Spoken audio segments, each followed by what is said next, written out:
Vaya lío el de Héctor Yunes Landa.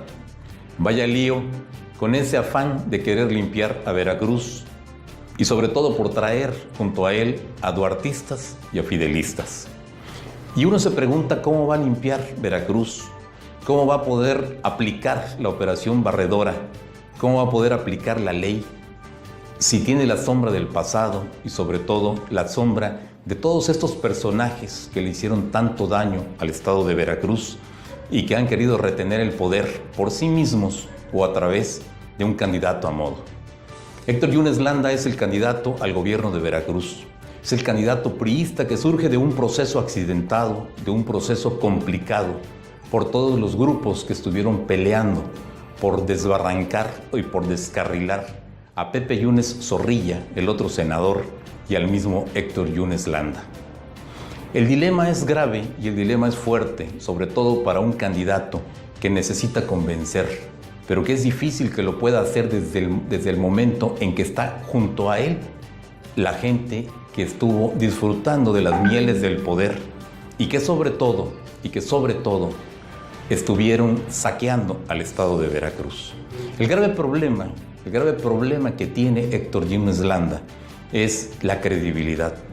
Y no se puede llegar a una elección cuando se tiene la sombra de un Fidel Herrera Beltrán, al que él defendió en su momento cuando las imputaciones se las hacía el Partido Acción Nacional y concretamente Miguel Ángel Yunes Linares, su primo de Héctor Yunes Landa, originarios los dos de Soledad de Doblado, pero que uno compite por el PRI y el otro compite por la alianza PAN-PRD en esta contienda por el estado de Veracruz.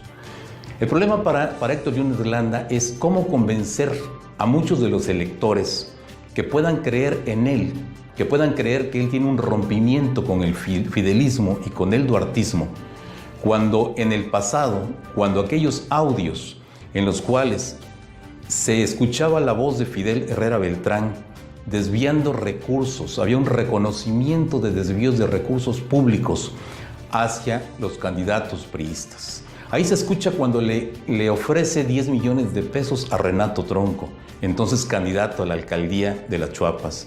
Ahí aparece también la grabación con Marco Antonio Estrada Montiel, candidato a diputado por el Distrito 30, diciéndole dale a todos.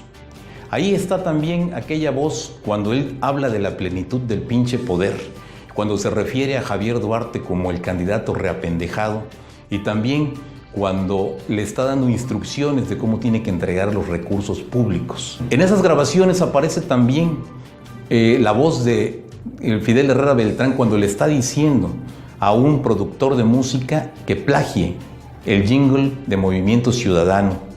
¿Sí? Que querían quedarse con la estrategia de propaganda de Dante Delgado Ranauro, entonces también candidato a la gubernatura de Veracruz. Y de esos audios que fueron difundidos por el periódico Excelsior y que provocaron un escándalo mayor en la escena política, el entonces senador Gustavo Madero, a la postre presidente del PAN a nivel nacional, dijo que había que llevar a juicio político a Fidel Herrera Beltrán. Y el principal defensor en ese entonces de Fidel era un personaje llamado Héctor Yunes Landa.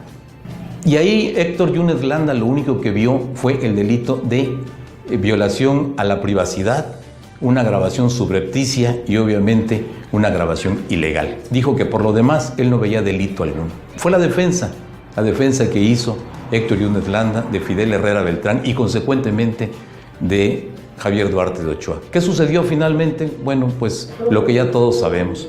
Pactaron, finalmente se quedó